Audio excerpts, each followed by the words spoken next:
In 2005, three financial giants agreed. Toys R Us was worth $6.6 billion.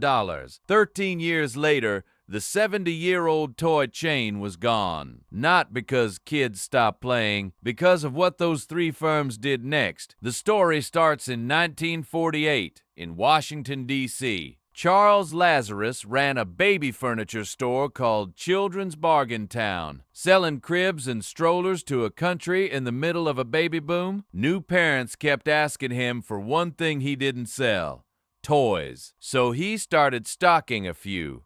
Customers wanted more. 9 years later, in 1957, Lazarus opened something the country hadn't seen: a toy supermarket, shelves stacked floor to ceiling, treating toys the way grocery stores treated food. He called it Toys R Us and flipped the R backward, like a kid had written it himself. That backward letter would end up on thousands of storefronts across the country. 21 years later, in 1978, Lazarus took Toys R Us public. It was the height of the American retail boom, and the company didn't just grow, it went to war with every small toy shop in the country. The strategy was the category killer model: bigger stores, deeper selection, prices independent retailers simply couldn't match. Through the 1980s, Toys R Us expanded relentlessly, opening store after store, while mom-and-pop toy shops closed around it,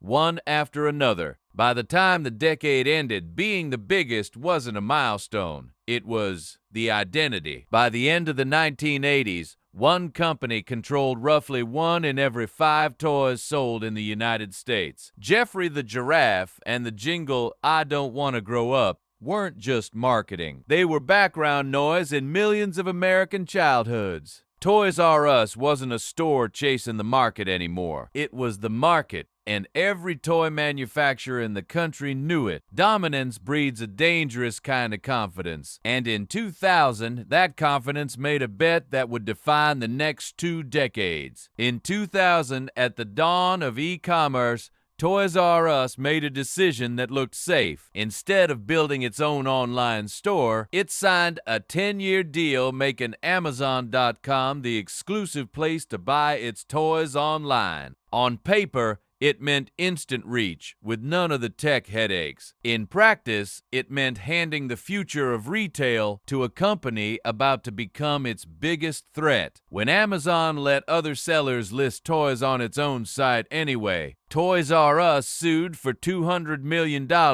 A court agreed Amazon had breached the deal, and in 2009, Amazon paid $51 million to settle. Toys R Us won the lawsuit. It had already lost something bigger. 8 years it could have spent building its own online business. Losing 8 years of e-commerce would have been survivable on its own. What happened 5 years later would not be. In March 2005, at the peak of the private equity buyout boom sweeping American retail, 3 financial powerhouses, KKR, Bain Capital, and Vornado Realty Trust, agreed to take Toys R Us private for $6.6 billion at $26.75 a share. The deal closed that July. Here's the part that mattered most. The buyers only put up between $1.30 and $1.6 billion of their own money. The rest, roughly 80% of a $6.6 billion deal, was debt, and that debt wasn't attached to the buyers. It was loaded directly onto Toys R Us itself. Overnight, a company that had never carried this kind of burden owed roughly $5 billion it didn't have the year before. The buyers got their return built in from day one. Toys R Us got the bill, and the clock started immediately. Servicing that debt cost Toys R Us something like $400 million a year in interest alone. Money that, a decade earlier, would have gone into stores, into technology, into competing online. Analysts estimated that interest bill was eating up 15 to 20% of the company's entire revenue. While Amazon and Walmart poured billions into e-commerce and price wars, Toys R Us was mostly paying its owners' bankers. The company hadn't posted an annual profit since 2013. By 2017, the company was out of time and out of runway. On September 18, 2017, Toys R Us filed for Chapter 11 bankruptcy, walking into the holiday season, its most important stretch of the year, owing roughly $5.3 billion.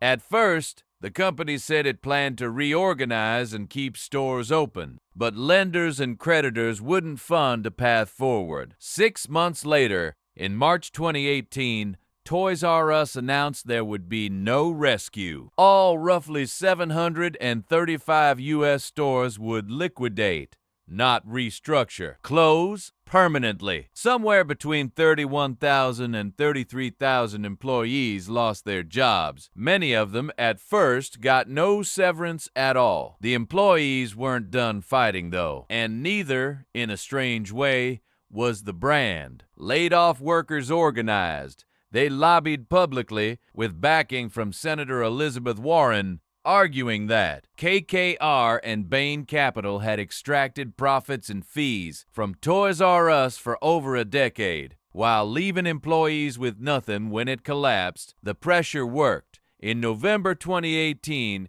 KKR and Bain Capital each agreed to contribute $10 million, $20 million total, to a severance fund for former workers. It didn't undo the bankruptcy, but it was one of the rare times private equity owners publicly admitted responsibility for what happened to the people inside a company they'd taken apart. But the Toys R Us story didn't end at the liquidation sale.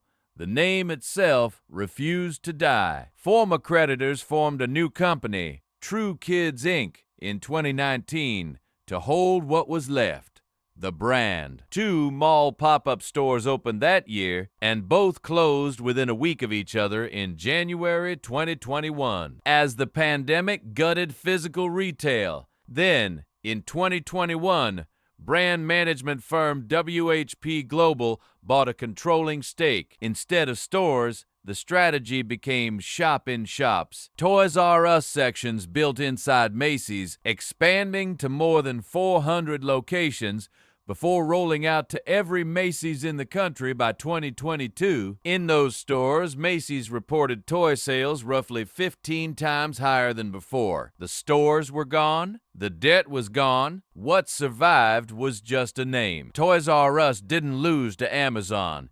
It lost the moment 3 firms bought it in 2005 and put the bill in its name instead of theirs. Every year after that, the company wasn't really competing for customers. It was competing for cash just to pay interest on a deal it never chose. A business can survive bad luck, bad competitors, even bad years. What it usually can't survive is an owner who needs it to carry debt built for someone else's return. That's not a Toy Story. That's every leveraged buyout waiting to happen somewhere else. Subscribe to Business Failures, because the next collapse always starts with a decision nobody outside the boardroom ever sees.